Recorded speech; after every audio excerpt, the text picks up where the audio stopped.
អាចសម្រក់គីឡូបានពី15ទៅ20%នៃទម្ងន់ដែលយើងមានស្រាប់បងប្អូនហើយមិនធ្វើឲ្យបងប្អូនឃ្លានពិបាកទ្រាំនឹងការញ៉ាំអាហារអីទេបើសិនជាមានថ្នាំអញ្ចឹងមែនណាបងប្អូនព្រមទទួលយកអត់ comment ចេះបើសិនជាបងប្អូនគិតថាថ្នាំប្រភេទហ្នឹងល្អអញ្ចឹងវីដេអូនេះខ្ញុំនឹងប្រាប់បងប្អូនថាតើថ្នាំសម្រក់គីឡូហ្នឹងគឺជាថ្នាំអីគេហើយវាជួយដល់អ្នកចង់ស្រក់គីឡូហ្នឹងអីគេខ្លះក៏ដូចជាអ្នកជំងឺទឹកនោមផ្អែមទៀតបងប្អូនអញ្ចឹងថ្នាំហ្នឹងគឺជាប្រភេទថ្នាំអបម៉ូមួយយ៉ាងគេឲ្យឈ្មោះថា GLP-1 ថ្នាំហ្នឹងគឺគេចាក់នៅលើក្បាលពោះរបស់អ្នកជំងឺក្នុងរយៈពេលមួយអាទិត្យម្ដងតើអត្ថប្រយោជន៍របស់វាហ្នឹងមានអីគេខ្លះអញ្ចឹងទី1វាធ្វើឲ្យអាហាររបស់យើងដែលយើងញ៉ាំហ្នឹងវាស្ថិតនៅក្នុងកាពះពោះវៀនរបស់យើងបានយូរទី2វាភ្ញើទៅខួរក្បាលរបស់យើងណាថាមានអាហារនៅក្នុងខ្លួនហើយកុំបញ្ចេញអរម៉ូនឃ្លានអញ្ចឹងជាលទ្ធផលបងប្អូននឹងញ៉ាំតិចជាងមុនប៉ុន្តែមានអារម្មណ៍ថាឆ្អែតគ្រប់គ្រាន់បងប្អូនមិនសូវមានចំណង់អាហារខ្លាំងដូចលើកមុនទេហើយអ្នកដែលចាក់ GLP-1 គឺគាត់អាចស្រក់គីឡូរបស់គាត់ចន្លោះពី15%ទៅ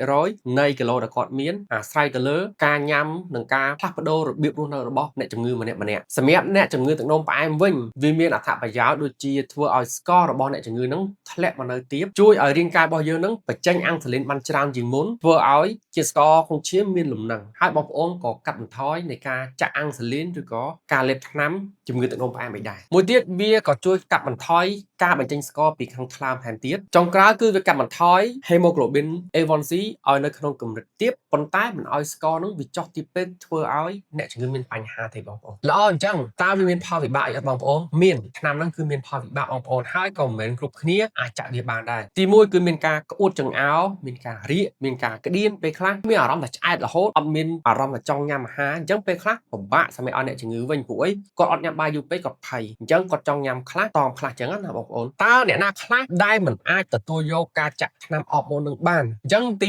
1គឺអ្នកដែលមានបញ្ហាជំងឺ thyroid ទី2គឺអ្នកជំងឺ multiple endocrine neoplasia ប្រភេទ2ទី3គឺអ្នក allergy ជាមួយនឹងអរម៉ូន GLP-1 ហ្នឹងហើយនឹងចុងក្រោយគឺស្ត្រីមានផ្ទៃពោះឬក៏ស្ត្រីដែលកំពុងតែបំបៅដោះកូនអូខេអញ្ចឹងសរុបមកវិញការចាក់ថ្នាំ GLP-1 នេះវាមិនមែនត្រឹមតែជួយឲ្យបងប្អូនស្រក់គីឡូជួយឲ្យបងប្អូនមើលទៅស្អាតប៉ុន្តែវាជួយឲ្យរាងកាយរបស់បងប្អូននឹងត្រឡប់ទៅរកភាពដើមវិញគឺអាសមរៀងសមរៅសមទាំងសុខភាពរបស់យើងហ្នឹងណាវាអាចកាត់បន្ថយជំងឺធ្ងន់ធ្ងរមួយចំនួនដូចជាជំងឺគាំងបេះដូងជំងឺដាច់សរសៃឈាមខួរក្បាលក៏ដូច